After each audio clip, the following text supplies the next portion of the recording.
Yo, what is going on, peeps? It's been a long time, and I'm finally back. I just woke up, and I might sound high as fuck, or I might sound like I do drugs. Don't worry, I don't do none of that bullshit. This is just how I talk. This is how I am. For those of you guys who have forgotten, it's your boy Matt, and I'm back at it again. So let's get into this. So before we start this video, I just want to say, yes, I completely understand my channel is completely dead, and I can definitely see that from the views, the likes, and the comment. But I'm finally back. Hopefully I can bring some of you guys up to start watching my videos. Hopefully we can bring in some more audience to the channel. And I also just now recently found out about the new YouTube bullshit rules that you can't cuss anymore, so I'm gonna try to limit my cussing and shit. I just cussed again. Fuck, man. Oh, I just cussed again. Alright, I might have to get used to that bullshit. Oh my god, that just costs again. But anyway, guys, into this video, we will take a look at some of the best console games that you can play on your Android device right now as of today. And there were a whole bunch of games that you could actually play, but as you guys know me, I always bring my list all the way up to top 5. Without further ado, let's get right into this list. So number 1 here, we have a Chinatown Wars, as you guys already know. Chinatown Wars is one of the oldest games that you can play right now, and it's absolutely fantastic. The game is just basically like any other Grand Theft Auto game that you ever play. It starts off you playing as Hong Lee, the son of a boss who comes to a Liberty City, and you end up getting caught up in a gang drama. Initially, you complete tasks assigned by your uncle. The game continues just like any other GTA game, like I said, with mission involving killing people, stealing cars, driving people around in cabs, and doing other illegal activities. Of course, you can always discard the main storyline entirely, and instead you're gonna spend your time roaming the city, completing your submission and doing whatever the heck you can. Chinatown Wars is a massive game, so much that the few things I've mentioned in this video barely even scratch the surface of what this game has to offer. The best way for you to test out this game is to go down below in the description and check out the link and download this game by yourself and try it out.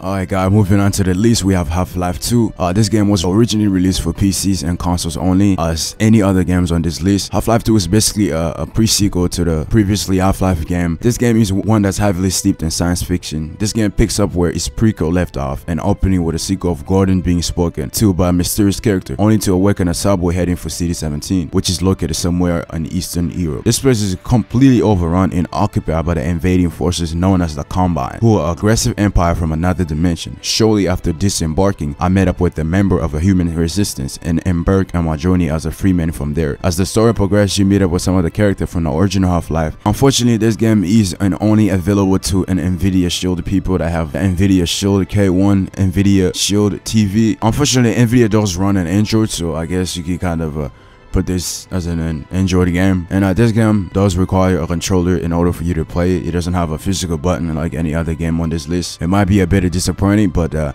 if you can get your hands around an Nvidia K1 just like I am right now, or like a Shield TV, you'll be able to play this game without having to require a PC or a console. And I must say, this game is absolutely amazing. The graphics are absolutely great. The storyline behind it is just amazing. So check it out. The link will be down below in the description.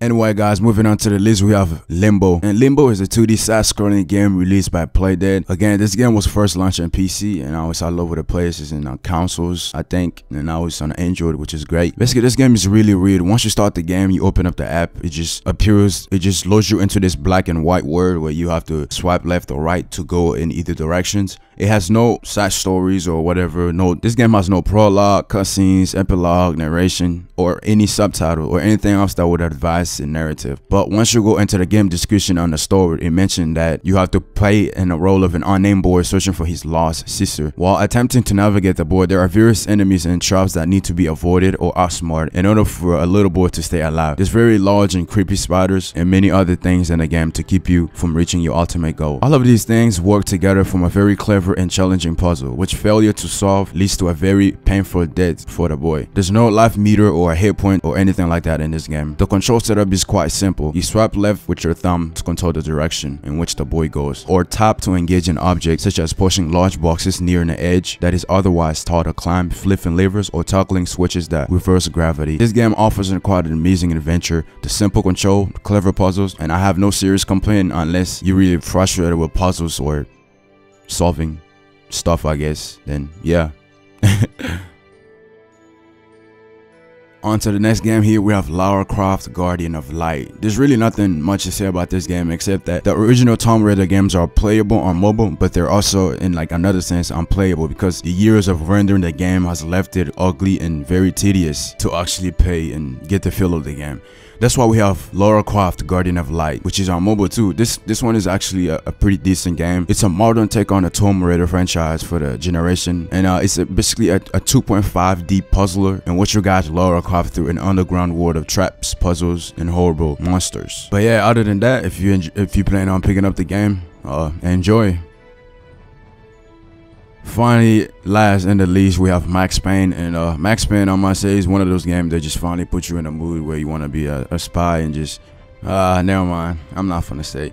But anyways, Max Payne, if you're not familiar with Max Payne, it was something of a sea change in the third-person shooter game, in the third-person shooter genre when it came out in 2001. Prior to Max Payne, most third-person shooter frankly just sucked. First-person shooter were in like a golden age around that time, and I don't know you, but I thought the third-person shooter like I played back in the day. I used to always play first-person because I found it the best at that time. But Max Payne changed a lot since then because they took a blank genre and injected it into two critical important elements: story, original gameplay, and mechanics. Otherwise, Max Payne is a pretty generic third-person shooter. You have a standard healthy bar, variety of different weapons ranging from pistol, shotgun, machine gun, and to Molotov cocktails, rocket launchers, crowbars. This game combat mechanics are extremely simple. Aim, click, all combat relatively close range, so it's pretty easy. By default, soft auto aim is enabled, which basically means you aim in a general direction and the game picks out and target enemy for you. There's also a hard auto aiming setting as well as light. Unfortunately, I played this game and it's just not meant to be played with touch control. You find yourself supremely easy to get through the game using soft aim. The same goes for Half-Life 2. I just had a voice crack right there. I don't know what the fuck is going on with me. But other than that, in terms of graphic, you're getting the full 2001 experience. 330 devices get some enhanced texture and lighting. Like if you have the NVIDIA K1, you get some enhanced graphic. But given a already aged polygon I play here, the differences isn't huge. You don't play this game for visual.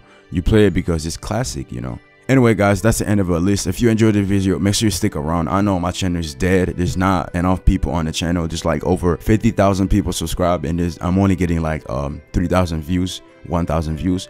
But if you subscribe and turn on the notification button, that would really help me out to get some more people on this channel and keep this channel moving, because he has been this past couple months has been really slow for me. So I'm trying to pick up the game and trying to upload more videos. But anyways, let me know down below in the comment what you think of this video, and if I should do more videos like this, leave a suggestion down below for any video that you want your boy Matt to make. I'm gonna expand this to PS4 games and other, you know, just other cool shit that I can't wait for you guys to see.